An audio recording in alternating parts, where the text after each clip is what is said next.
దేవునికి మహిమ కలుగును గాక. మీ మధ్య వాక్య పరిచయం చేయటానికి ప్రభు నాకు ఇచ్చిన ఈ అవకాశాన్ని బట్టి ప్రభుకి నేను కృతజ్ఞతలు చెల్లిస్తూ ఉన్నాను. అలాగే మీ మధ్య వాక్య పరిచయం చేయటానికి నాకు అవకాశం కలిగి చేసినటువంటి దైవజనులు రెవరెంట్ అబ్రహాం ప్రభాకర్ గారికి కూడా నా హృదయపూర్వకమైన వందనాలు.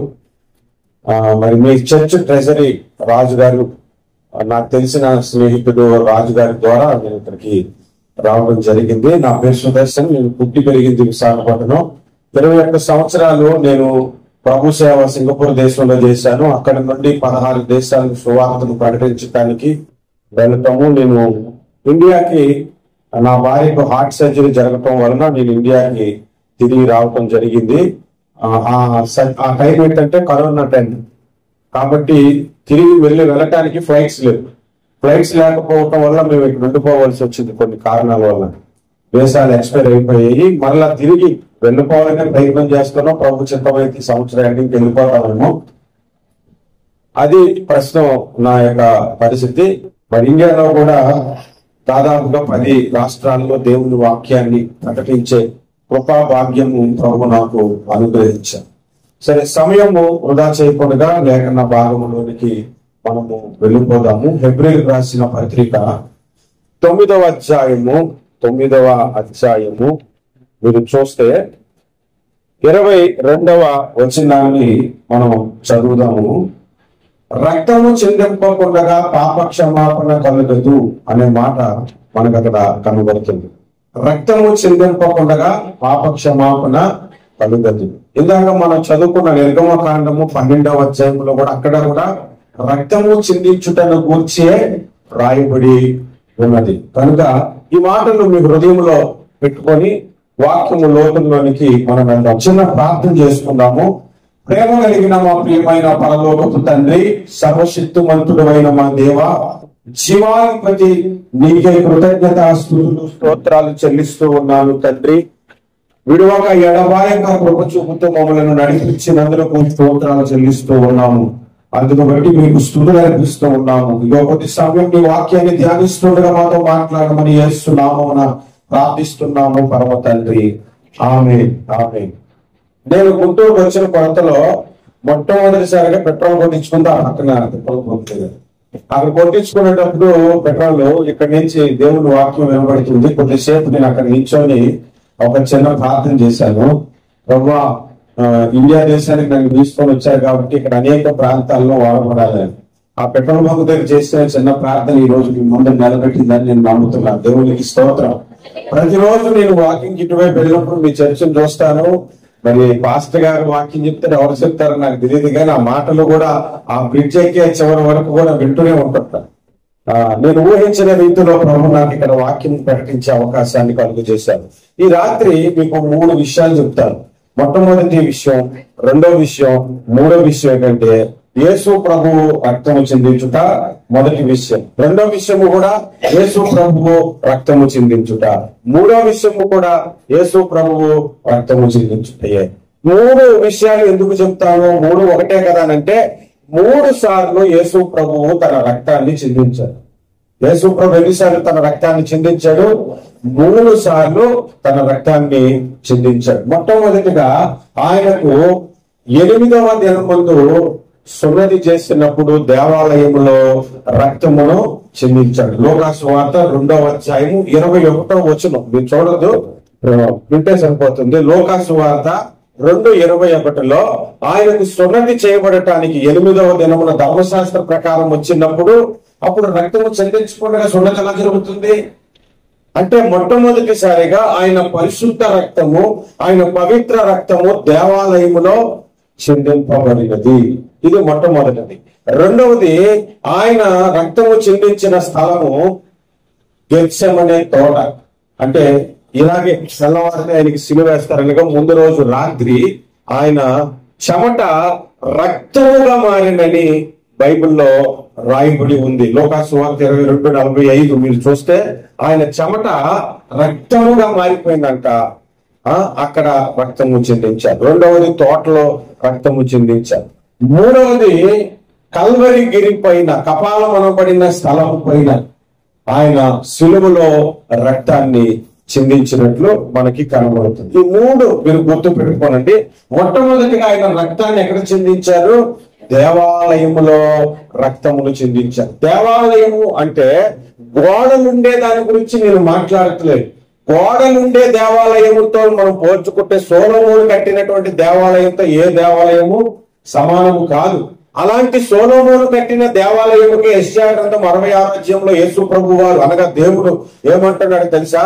ఇవన్నీ నా హస్తకృత్యములే అన్నాడు. వీటి యందు నేను ఉండను. ఆకాశం నా సింహాసనం, భూమి నా పాదపీఠము, మీరు నాకు కట్టను ఉద్దేశించిన ఇల్లు ఏ పాటిదని అన్నాడు. అంటే దేవాలయం అనగా నా ఉద్దేశం ఏంటంటే గోడలు కలిగిన దేవాలయము కాదు. కానీ మొదటి తిమోతి పత్రిక 3:15 రాయబడి ఉంది. అక్కడ ఏమని రాయబడి ఉందో మీరు చూడండి. ఒక అద్భుతమైన మాట మనకు కనబడుతుంది. మొదటి తిమోతి పత్రిక 3వ అధ్యాయము 15వ వచనం.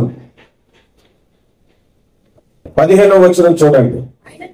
ఆయనను నేను ఆలస్యము చేసిన యెడల దేవుని మందిరములో అనగా జీవము గల దేవుని సంఘములో అన్నాడు. దేవుని మందిరములో అనగా జీవము గల దేవుని సంఘము అని అంటున్నాడు. అంటే సంఘం అంటే మనందరము యేసయ్య పేరిట కూడుకుంటున్నాం. చూశారు, యేసును ఆరాధించడానికి కూడుకుంటున్నాం చూడు, అదే సంఘము, దానినే మందిరము అని అంటారు. హల్లెలూయా. ఇప్పుడు యేసు ప్రభు వారు మొట్టమొదటిగా రక్తమును చిందించింది దేవాలయములో అనగా తన సంఘమును కట్టుకోవటానికి యేసు ప్రభువు రక్తము చిందించాడు. మీరు చూడగలిగితే అపోస్తుల కార్యాలు 20వ అధ్యాయము 28వ వచనములో దేవుడు తన స్వరక్తం ఇచ్చి సంపాదించుకున్న సంఘము అని రాయబడింది. దేవుడు తన స్వరక్తం ఇచ్చి సంపాదించుకున్న సంఘం. హల్లెలూయా. మీరు సంఘములోనికి రావచ్చు, పాటలు పాడొచ్చు, వాక్యం వినొచ్చు, కానుక వేయొచ్చు, ఆరాధన చేయొచ్చు. కానీ యేసు రక్తము చేత మీరు కడగబడకపోతే సంఘములోని వ్యక్తులు కాదు. సంవత్సరాలు బట్టి మీరు దేవుని మందిరానికి రావచ్చు, కానీ యేసు రక్తాన్ని మీరు ఆశ్రయించకపోతే, యేసు రక్తము చేత మీరు కడగకపోతే మీరు సంఘములోని వ్యక్తులు కారు. నేను సింగపూర్ దేశంలో సేవ చేస్తున్న దినాల్లో ఒక ఆయన మా మందిరానికి చాలా కాలంగా వస్తుండేవాడు అనమాట. దాదాపు 6-7 సంవత్సరాలుగా మందిరానికి వస్తుండేవాడు. ప్రతిసారి ప్రభు భోజనంలో ఆయన పాల్గొండేవాడు కాదు. ప్రభు భోజనం అందరినీ క్యూలో పంపిస్తారు, కానీ ఆయన పాల్గొనకపోతే ఒక రోజు నాకు డౌట్ వచ్చింది. ఈయన అసలు బాప్తిస్మం పొందాడా లేదా అని అడుగుదామని ఆయన అడిగాను. అయ్యా, నువ్వు బాప్తిస్మం పొందావంటే పొందలేదని చెప్పావు. పొందలేదా? మరి ఇంతకాలం దేవుని మందిరానికి వస్తున్నట్టు యేసే దేవుడు అంటే అవును అంటున్నాడు. మరి యేసు రక్తం చేత నువ్వు కడగబడాలి కదంటే నేను ప్రతిరోజు ప్రార్థన చేస్తున్నాను, ఆయన ప్రభువా ఈ రక్తంతో కడగని ఆయన నన్ను కలుగుతూనే ఉన్నాడని అంటున్నాడు. కానీ అది కానే కాదు. ఎందుకంటే మనం యేసు రక్తంలో ఎప్పుడు కడగబడతామో తెలుసా? బాప్తిస్మం పొందినప్పుడు. 2 రీజన్స్ చెప్తాను. అపోస్తుల కార్యాలు 22:16లో నీవు లేచి తడుము చేయుట మాని యేసు క్రీస్తు నామమున బాప్తిస్మము పొంది నీ పాపములను కడిగి వేసుకొనుము అని అన్నాడు. అంటే పాపములు ఎక్కడ కడగబడుతున్నాయి? బాప్తిస్మం అందు. అక్కడ రాయబడి ఉంది కదా, లేచి నీవు బాప్తిస్మం పొందు నీ పాపములు కడిగి వేసుకున్నాడు. ఇప్పుడు నేను అడుగుతున్నాను ప్రశ్న, బాప్తిస్మం ముందు పాపములు కడగబడుతున్నాయా? యేసు రక్తము వలన పాపములు కడగబడుతున్నాయా? అంటే యేసు రక్తము వలనే కడగబడుతున్నాయి. ప్రతి ఘోరమైన పాపమును యేసు రక్తము వలనే కడగబడుతుందని బైబిల్ చెబుతుంది. మరి బాప్తిస్మం ముందు కడగబడటం ఏంటి అని అంటే ఇక్కడే మనం నేర్చుకోవాల్సిన ఒక సింపుల్ లాజిక్, ఒక మంచి పాయింట్ మీ ముందుకు నేను తీసుకొని వస్తాను. చూడండి, రోమీయులకు రాసిన పత్రిక 2వ అధ్యాయం 6వ అధ్యాయం 2వ వచనములో మీరు క్రీస్తు యేసులోనికి బాప్తిస్మం పొందిన మీరు అని ఉన్నారు. మనం బాప్తిస్మం ఎక్కడ పొందాము? క్రీస్తు యేసులోనికి. నువ్వు సముద్రం ఒడ్డున బాప్తిస్మం పొందొచ్చు, లేదంటే బాప్తిస్మము తొట్టె కొట్టి అందులో మీరు బాప్తిస్మం పొందొచ్చు, లేదంటే ఎక్కడైనా చెరువుల్లో బాప్తిస్మం పొందొచ్చు. బైబిల్లో ఏం చెప్తుందంటే నువ్వు ఎక్కడ బాప్తిస్మం పొందినా క్రీస్తు యేసులోనికి బాప్తిస్మము నీవు పొందావని ఉంది. ఇప్పుడు చూడండి, యేసు ప్రభు లోనికి మనం ఎప్పుడు వెళ్ళాము? క్రీస్తు లోనికి మనం ఎప్పుడు ప్రవేశించాము అని అంటే నీవు 2025లో బాప్తిస్మం పొందొచ్చు. నువ్వు ఇప్పుడు బాప్తిస్మం పొందితే 2000 ఏండ్ల క్రిందట నీ కొరకు కల్వరిగిరిలో సిలువలో రక్తము కార్చిన యేసయ్యలో నీవు బాప్తిస్మం పొందావని అపోస్తుడైన పౌలు చెప్తున్నాడు. అవునంటారా కాదంటారా? కాదనటానికి అవకాశం లేదు. ఎందుకంటే గలతీ పత్రిక 3వ అధ్యాయంలో కూడా నేను క్రీస్తుతో కూడా లేపబడి తిని అని అంటున్నాడు. నేను క్రీస్తుతో కూడా సిలువ వేయబడి తిని అని అన్నాడు. క్రీస్తుతో సిలువ వేయబడ్డా పౌలు? లేదు. కానీ మనం అందరము కూడా క్రీస్తుతోనే సిలువ వేయబడ్డాం. అంటే బాప్తిస్మం పొందినప్పుడు ఏం జరుగుతుందనంటే దేవుడు నిన్ను, నీ లోపడున్న నీ పాపమును, నీ అంతరంగ పురుషుడిని, నీ పాప స్వభావమును 2000 ఏండ్ల క్రిందట కల్వరి కొండ మీదకి తీసుకొని వెళ్ళిపోతున్నాడు. హల్లెలూయా, హల్లెలూయా. ఎలా తీసుకొని వెళ్ళిపోతున్నాడు అంటే ప్రకటన గ్రంథం 1వ అధ్యాయం 8వ వచనంలో వర్తమాన భూత కాలములో ఉండు సర్వాధికారి అయిన దేవుడు అల్ఫయు ఒమేగయు నేనే అంటున్నాడు. దేవునికి ఇంకొక పేరేంటో తెలుసండి? కాలము. ఆయన పేరు కాలము. అక్కడ రాయబడి ఉన్న మాట అదే అర్థం. కాలము అంటే వర్తమాన భూత భవిష్యత్తు కాలములో ఉన్నాడు. అల్ఫా ఒమేగయు నేనంటే మధ్యలో ఉన్నది ఏంటి? కాలమే కదా. అంటే అల్ఫా ఒమేగా నేనంటే ఆయన పేరు కాలము. మనం బాప్తిస్మం పొందినప్పుడు కాలములోనికి మనం ప్రవేశించి ఆ కాలాల్లో అంత వెనక్కి తీసుకెళ్ళగలడు, నిన్ను ముందుకి కూడా తీసుకొని వెళ్ళగలడు. బాప్తిస్మం పొందిన ప్రతి వ్యక్తి యేసు రక్తము చేత అప్పుడు అలా కడగబడుతున్నాడు ఆ విధముగా. హల్లెలూయా. ఒకసారి ఒక బ్రదర్ అన్నాడు, అన్న మీరు యేసు రక్తము చేత కడగబడాలి, అప్పుడే మనం పరలోకం వెళ్తామని చెప్తున్నారు కదా. 2000 ఏళ్ల కిందట రక్తము కాంచిన యేసు ప్రభు ఒక రక్తము ఇప్పుడు నా మీదకి ఎలా వస్తుంది? ఏ విధంగా నేను ఆ రక్తము చేత కడగబడగలుగుతాను అని అంటే నేను ఈ వివరణ అంతా ఆయనకి చెప్పాను. అయితే ఈ వివరణ అంతా చెప్తే కొంతమందికి నచ్చదు, కొంతమందికి అర్థం కాదు. అప్పుడు నేను ఆయనకు ముందు ఒక 2 ఉపమానాలుగా 2 విషయాలు చెప్పాను. నువ్వు ఆ మధ్య ఇల్లు కొనుక్కున్నావంట కదా, లోన్ పెట్టావంట కదా, అప్పుడు నీకు బ్యాంకు వాళ్ళు ఎంత ఇచ్చారు అని అంటే 30 లక్షల రూపాయలు ఇచ్చారని చెప్పాడు. ఎంతకాలం అయింది అని అన్నాను. 10 ఏళ్ళు అయిపోయిందన్నా, ఇంకా ఈఎంఐలు పడుతూనే ఉన్నాను. 10 ఏళ్ల క్రిందట నువ్వు డబ్బులు తీసుకుని ఇప్పుడు ఈఎంఐ ఎందుకు కడుతున్నావు? అప్పుడే కట్టేసే మొత్తం కట్టేసి సరిపోయింది కదా అంటే కుదురుతుందా? కుదరదు. ఒక చెరువులోనికి ఒక పెద్ద బండరా విసిరిన తర్వాత అది పడిన తర్వాత దాని వేవ్స్ చివరి వరకు అలాగా వస్తూనే ఉంటాయి. అక్కడేస్తే ఆ వేవ్స్ అన్ని ఎలా వచ్చాయి అంటే నీకు ఆన్సర్ ఉంటుందా? అలాగే కాలము అని యేసు ప్రభువులో మనం బాప్తిస్మం పొందినప్పుడు మనలను కాలములో నుంచి వెనక్కి తీసుకెళ్లి యేసు సిలువలో ఆయన శరీరం అక్కడ వేలాడుతుంది. ఆ లోపల ఉన్నది నీ పాపము, ఆ లోపల ఉన్నది నీ పాప పురుషుడు, నీ పాత పురుషుడు, నీ పాప స్వభావం అక్కడ సిలువ వేయబడింది. సిలువ వేయబడింది. మీకు ఇంకా క్లియర్ గా అర్థం కావాలంటే రోమాపత్రిక 6వ అధ్యాయం అంతా మీరు చదువుకుంటూ రండి, అక్కడ మీకు కనబడుతూ ఉంది. హల్లెలూయా, హల్లెలూయా. ఇది మొట్టమొదటి విషయం. యేసు ప్రభు రక్తం చిందించింది తన సంఘము కొరకు. సంఘము కొరకు. అసలు ఎవరైనా ముందు పాపుల కొరకు రక్తం చిందించారంటే బాగుంటుంది కదండి. మీరు డైరెక్ట్ గా సంఘమును గురించే చెప్పారంటే అంటే నేనేం చెప్తున్నానంటే ఆయన సంఘాన్ని కట్టడానికే పాపులను ఎన్నుకున్నాడు ముందు. అందుకనే నేను సంఘముకు మొదటగా ఆయన దేవాలయములో ఆయన రక్తము చిందించాడు అనే విషయాన్ని నేను మీకు తెలియజేస్తున్నాను. సరే, ఇప్పుడు 2వ విషయానికి మనం వెళ్దాం. ఆయన రెండవదిగా ఎక్కడ రక్తము చిందించారు? గెత్సెమనే తోటలో. నాకు ఇచ్చిన టైంలోనే నేను వాక్యం ముగిస్తాను. అది నాకు బాగా అలవాటు. ఎందుకంటే మాది సింగపూర్ కదా, మాకు చర్చ్ 7 గంటలకంటే 6:50కి చర్చిలో అందరూ ఉంటారు. 5 నిమిషాలు ముందే స్టార్ట్ చేసేస్తాం చర్చ్. 7:10కి 7:30కి అలా ఉండదు. మాకు అది అలవాటు సిస్టమేటిక్ గా. సరిగ్గా 9 గంటలకు చర్చ్ తాళాలేసి వెళ్ళిపోతాం. అందుకనే మాది ఎలా ఉంటుందని అంటే కరెక్ట్ గా టైం టు టైం మీద అయిపోతుంది అనమాట. నాకు అది అలాగ అలవాటు వాక్యం చెప్పటం. 1-2 గంటలు చెప్పగలను, అరగంట చెప్పగలను, పావుగంటిస్తే పావుగంటే చెప్తాను. సరే, మనకు ఆ టైంలో నేను ముగిస్తాను. మీరు చూడండి, గెత్సెమనే తోటలో రెండవదిగా ఆయన రక్తమును చిందించాడు. ఇక్కడ ఒక ప్రాముఖ్యమైన విషయాన్ని మనం నేర్చుకుంటాం. అదేంటంటే బైబిల్లో 2 ప్రాముఖ్యమైన తోటలను గుర్తుపెట్టుకోవాలి. ఒకటి ఏదెను తోట, 2 గెత్సెమనే తోట. ఏదెను తోటలో ఎల్లప్పుడూ సంతోషం ఉండేవారు ఆదామవ్వలు. పాపము వలన ఆ సంతోషం అక్కడ పోగొట్టుకున్నాడు. అక్కడి నుండి వారికి దుఃఖము ప్రారంభమైంది, అక్కడి నుండి వారికి శాపము ప్రారంభమైంది, అక్కడి నుండి వారిలోని పాపము ప్రవేశించింది, అక్కడి నుంచి బాధలు, కష్టాలు, ఇబ్బందులు ప్రారంభమయ్యాయి. అప్పుడు నుండే నీవు చెమటోరిస్తే గాని నీకు ఆహారము దొరకదు అనే విషయం కూడా ప్రారంభమైపోయింది. కానీ గెత్సెమనే తోటలో దుఃఖముతో ముగించబడింది. ఆ తర్వాత అక్కడంతా సంతోషమే, అక్కడ ఉన్నదంతా ఆనందమే. హల్లెలూయా, హల్లెలూయా.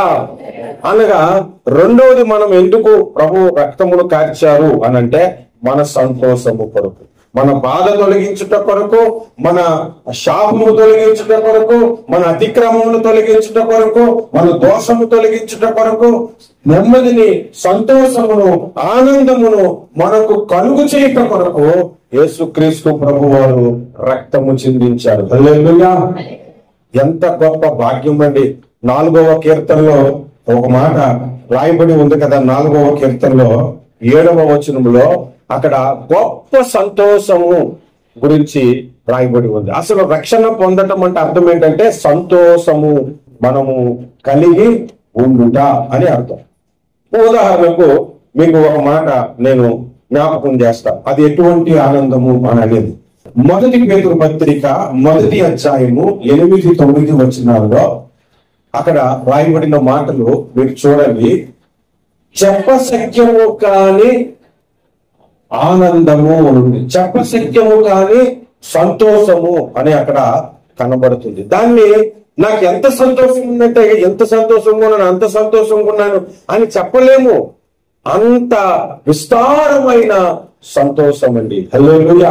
మీరు చూడండి, చాలా మంది సినిమా యాక్టర్లకి కోట్ల డబ్బులు ఉంది, రాజకీయ నాయకులకి కోట్ల డబ్బులు ఉన్నాయి, కొంతమంది బిజినెస్ మ్యాన్లకు కోట్ల డబ్బులు ఉన్నాయి. కానీ వాళ్ళ హృదయంలో నెమ్మది లేదు, వాళ్ళ హృదయంలో సంతోషం లేదు. చచ్చిపోతామేమో అనుకున్న ఆ డబ్బుతో పాపం మంచిగా బ్లడ్ మార్చుకుంటారు, మంచిగా ఆరోగ్యాన్ని చూసుకుంటారు, మంచి డైట్ ఫుడ్ తీసుకుంటారు. ఎంత తీసుకున్నా 80కి ఎగిరిపోవడం లేదా 90కి ఎగిరిపోవడం, అంతకంటే ఎక్కువ ఉండదు. ఒక్కొక్కసారి నేను ఆలోచిస్తాను, ఏ సేఫ్టీ తీసుకోరు, భోజనం ఏది పడితే తినేస్తారు, 100 ఏళ్ళు బతికేస్తారు. అన్ని జాగ్రత్తగా తిని 40 ఏళ్ళకు గుండు పడుతూ పోతున్నారు. పోయిన తర్వాత ఎక్కడికి పోతున్నారు? ఆ చచ్చిపోయే ముందైనా సరే వాళ్ళ హృదయంలో ఒక రకమైన వేదన ఉంటది, నేను ఎక్కడికి వెళ్ళిపోతాను, చచ్చిన తర్వాత నా బ్రతికేంటారు. కానీ మనకు మరణానికి ముందే, యేసును అంగీకరించిన నాటి నుండే, బాప్తిస్మం పొందిన నాటి నుండే, యేసు రక్తము చేత కడగబడిన నాటి నుండే చెప్పశక్యము కాని ఆనందము దేవుడు మనకి ఇచ్చేశాడు. హల్లెలూయా. అందుకే బాప్తిస్మం పొందేటప్పుడు కొన్ని సంఘాల్లో ఈ పాట పాడతారు. ఏం పాట అది? సంతోషమే సమాధానమే, సంతోషమే సమాధానమే, చెప్పనా సఖ్యమైన సంతోషం అంటారు. 51వ కీర్తన 12వ వచనంలో దావీదు ప్రార్థన చేస్తున్నాడు. పాపము చేసిన తర్వాత పశ్చాత్తాపంతోని, తర్వాత ఊరియాను చంపించేసిన తర్వాత పశ్చాత్తాప ప్రార్థనగా మనకు అది 51వ కీర్తన కనబడుతుంది. 51:12లో ఆయన ఏమన్నా, నీ రక్షణానందమును నాకు మరలా పుట్టించమంటే అర్థం ఏంటి? ఒకప్పుడు ఆయనకి రక్షణానందం ఉంది, ఆ మాట అంటున్న సమయానికి రక్షణానందము పోయింది, అది మరలా నాకు అనుగ్రహించుము అంటున్నాడు. ఎందుకు? పాపము చేయటను బట్టి. పాపమును చేస్తే రక్షణానందం పోతుంది. అదే పాపము చేయకుండా జాగ్రత్త పడితే రక్షణానందము మరణము వరకు మనము కాపాడుకోవచ్చు. హల్లెలూయా, హల్లెలూయా. ఇదే రోజు, గురువారం రోజు రాత్రి యేసు ప్రభు చెమట రక్తముగా మారినంతగా దుఃఖపడ్డాడు, అంతగా వేదన భరించాడు. ఎందుకనంటే మనకు సంతోషమును కలుగు చేయటానికి. హల్లెలూయా. చూడండి ఎంత గొప్ప భాగ్యము ప్రభు మనకు అనుగ్రహించాడు. ఆయన రెండవదిగా రక్తము కాల్చినది ఏంటంటే మీ హృదయములలో శాశ్వతమైన సంతోషమును ఇవ్వటానికి, మీ హృదయములలో శాశ్వతమైన సమాధానమును ఇవ్వటానికి యేసు ప్రభు వారు రక్తమును కార్చారు. మొదట మనలను సంఘముతో పోల్చి, సంఘములో ఒక భాగముగా, సంఘములో ఒక వ్యక్తిగా, దేవుని మందిరముగా మలుచుట కొరకు ఆయన రక్తము కార్చాడు. రెండవది, ఆ దేవుని సన్నిధిలోకి వస్తున్న మనము నిత్యము సంతోషముగా ఉండటానికి. అందుకే 16వ కీర్తన అంటాడు కదా, నీ సన్నిధిలో నిత్య సుఖములు కలవు అని ఉంది. గొప్ప సంతోషము దేవుని మందిరములో మనకు ఉంటుంది. హల్లెలూయా. బయట మీరు ఎక్కడికైనా వెళ్ళండి, ఎక్కడ ఏ ప్రాంతానికి వెళ్ళండి, ఎన్ని దుఃఖాలతో వచ్చినా, ఎన్ని బాధలతో వచ్చినా, దేవుని మందిరంలోకి వచ్చి ఒక్క అరగంట మీరు కూర్చోగానే ఉన్న బాధలన్నీ తొలగిపోయి, నా దేవుడు నాకున్నాడు, నాకు సహాయం చేస్తానన్న ధైర్యము మీ హృదయంలోనికి కలిగిపోతుంది. హల్లెలూయా, హల్లెలూయా. కనుక ఆయన మనకు సంతోషమునివ్వటానికి గెత్సెమనే తోటలో వేదన అనుభవిస్తూ రక్తమును చిందించాడు. మూడవది, ఆయన ఎక్కడ రక్తము చిందించాడు? యోహాను సువార్త 19వ అధ్యాయము 17వ వచనము, తర్వాత 34వ వచనము మనం చూస్తే 17వ వచనములో గెత్సెమనే తోటను గురించి పేరు అక్కడ ప్రస్తావించబడింది. 34లో రోమా సైనికుడు ఒకడు పక్కన పొడిస్తే అక్కడ రక్తము చిందినట్లు మనకి కనబడుతూ ఉంది.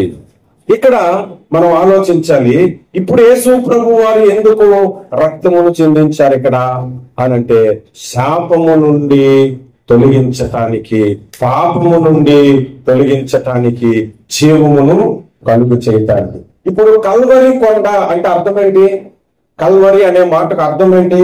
కపాలం అనబడిన స్థలము. కపాలం అంటే ఏంటి? కపాలం అంటే ఏంటి? పుర్రె. మనిషి చచ్చిపోయిన తర్వాత మాంసం అంతా మట్టిలో కలిసిపోయిన తర్వాత ఈ తలను ఉంటుంది చూసారు, పుర్రె అంటారు దాన్ని కదా. ఆ కొండ మీద ఎక్కువగా పుర్రెలే ఉంటాయి. ఎందుకంటే చాలా మంది అక్కడ సిలువ వేయబడ్డారు, అక్కడ చచ్చిపోయారు చాలా మంది. ఆ మాంసము కాకులు గ్రద్దలు తినేసాయి, కొంత మట్టిలో కలిసిపోయింది. ఎముకలు మాత్రమే ఉంటాయి, పుర్రెలు మాత్రమే ఉంటాయి. ఎటు చూడు పుర్రెలుగానే కనబడుతూనే ఉంటాయి. ఒకవేళ మీరు సమాధుల దగ్గరికి వెళ్ళి సమాధులు తవ్వారు, అన్ని పుర్రెలే బయటకు వస్తాయి, కానీ లంకె బిందులు బయటకు వస్తాయా? రావు కదా. ఆ కపాలం అనబడిన స్థలం దగ్గరికి వెళ్తే కూడా అన్ని పుర్రెలే. అంటే అర్థం ఏంటంటే ఎండిపోయిన జీవితాలు. ఇంకా చెప్పుకోవాలంటే మరణము అక్కడ ఉంది, శాపము అక్కడ ఉంది, అక్కడ జీవమే లేదు. అక్కడ యేసు ప్రభు రక్తము కాల్చాడంటే అర్థం ఏంటో తెలుసా? మనలను జీవింపజేయటానికి. దేవుడికి చప్పట్లు కొడదాం ఒకసారి. హల్లెలూయా. మనలను జీవింపజేయటానికి ఆయన రక్తమును కార్చాడు.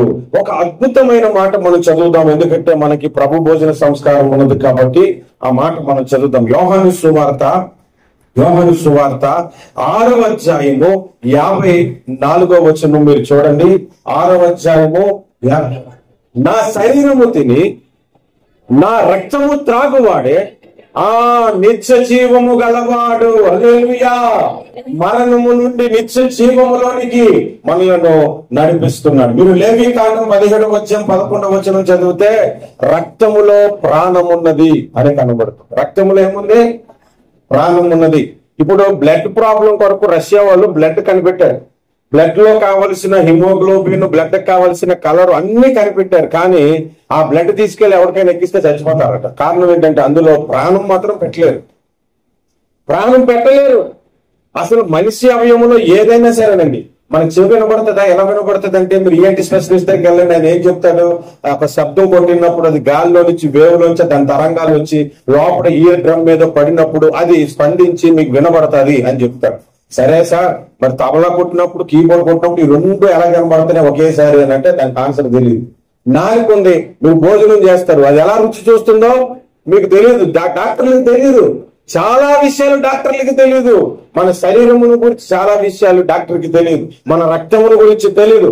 రక్తములో దేవుడు ప్రాణం పెట్టాడు. అంటే మనిషి రక్తములోనే ప్రాణం ఉంటే, గొర్రెల రక్తములోనే ప్రాణం ఉంటే, జంతువుల రక్తములో ప్రాణం ఉంటే, మరి యేసు రక్తములో ఇంకేముంటుంది చెప్పండి?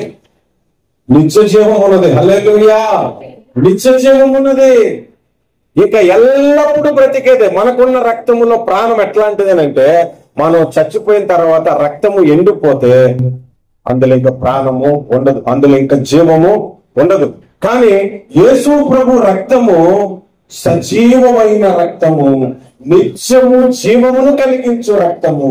ఇలాంటి ప్రపంచాలు కొన్ని వేల కోట్లు దేవుడు సృష్టించిన ఆ వేల కోట్ల ప్రపంచాలు పాపములో పడిపోయిన ఆయన కల్వరిగిరిలో కాచిన ఒక్క రక్తపు పొట్టు చాలు మొత్తం అంతటికి జీవము ఇచ్చే శక్తి అందులో ఉంటుంది. హల్లెలూయా.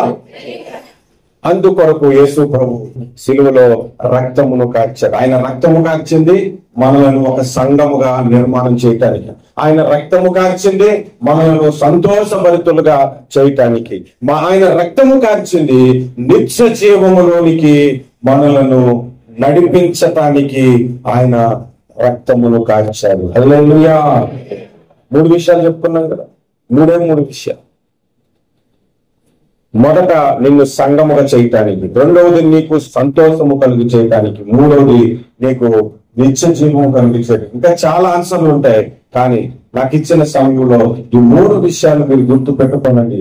ఈ రాత్రి ప్రభు కార్చిన రక్తములో, రేపు దినమున సిలువలో అయిన కార్చిన రక్తములో మనకు కలుగు చేస్తుంది నిత్య జీవము. నిత్య జీవము ప్రపంచంలో ఎవ్వరికీ దొరకదండి. నిత్య జీవము కొన్ని వేల డాలర్లు ఖర్చు పెట్టి చంద్రమండలానికి వెళ్ళి స్పేస్ లోనికి వెళ్ళి వచ్చినా కూడా మళ్ళా భూమి మీదకి వచ్చి ట్రీట్మెంట్లు చేయించుకుంటున్నారు. కానీ ఒక ప్రాణమును బ్రతికించగలుగుతున్నారా? అది ఒక్క యేసు ప్రభుకే సాధ్యము. నిత్య జీవమును అనుగ్రహించు మన యేసయ్యను బట్టి ప్రభుని స్తుతిద్దాము. దేవుడు నాకు ఇచ్చిన అవకాశాన్ని బట్టి ప్రభుకి నేను కృతజ్ఞతలు తెలియజేస్తున్నాను. మీ అందరికీ నా హృదయపూర్వకమైన వందనాలు. దేవుని కూడా నా హృదయపూర్వకమైన వందనాలు. God bless you, sir. Thank you so much.